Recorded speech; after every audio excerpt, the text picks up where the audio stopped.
मित्रहरू, यदि हामी शान्त रहन्छौँ भने हाम्रो हरेक क्रियाकलाप शान्ति नै हुन्छ।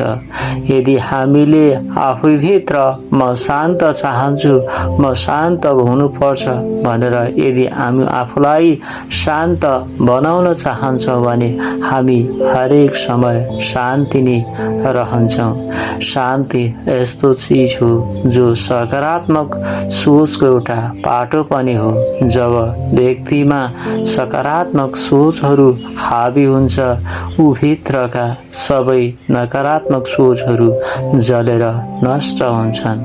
उसको दिमागमा, उसको सोचमा हर पल हर समय सकारात्मक सोच मात्रै हावी हुन्छ र उसको मन आनन्दित सन्तुष्टित भएर अगाडि बढ्छ।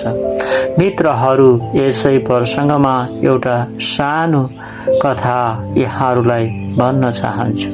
मित्रहरू, एक पटकको कुरा हो, बुद्ध भगवानले आफ्ना शिष्यहरूलाई लिएर कतै जाँदै हुनुहुन्थ्यो र केही समय टाढा पुगेपछि तिर्खा लाग्छ र एउटा शिष्यलाई जाऊ त ऊ माथि पारे कुवाबाट तिमी पानी भरेर लिएर आऊ भन्नुहुन्छ र त्यो शिष्य गएर कुवाबाट पानी भरेर लिएर आउँछ र गुरुलाई दिन्छ र गुरुले भन्नुहुन्छ कि तिमीले यो पानी हेरेका छौ?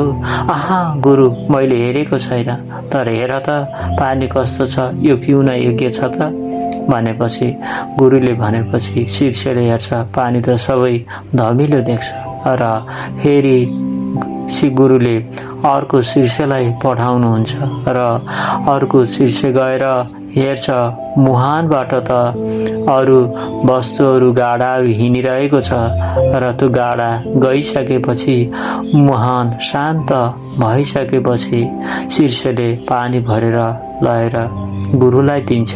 त यसपालि भने पानी सफा थियो, कुनै धमिलो थिएन र गुरुले भन्नुहुन्छ, देख्यौ यो पानी सङ्लो छ अहिले। यो शिष्यले कुन तरिकाले ल्यायो? ल अब उसलाई सोध र बुद्ध भगवानले सोध्नुभयो, बाबु तिमीले पानी कसरी ल्यायो? मैले अहिले तलाउमा गएको थिएँ, जुन कुवाभन्दा माथि गाडा गइरहेको थियो, त्यो गाडा गयो र म एकछिन कुरेर बसेँ। जब सबै फोहोर बगेर गयो र अनि त्यसपछि पानी सफा भयो र मैले बोतलमा भरेर लिएर आएँ भनेपछि देख्यौ, हाम्रो जीवनमा पनि हर समय यस्ता नराम्रा कुराहरू खेलिरहन्छन्। ती कुराहरूलाई बग्न दिनुपर्छ।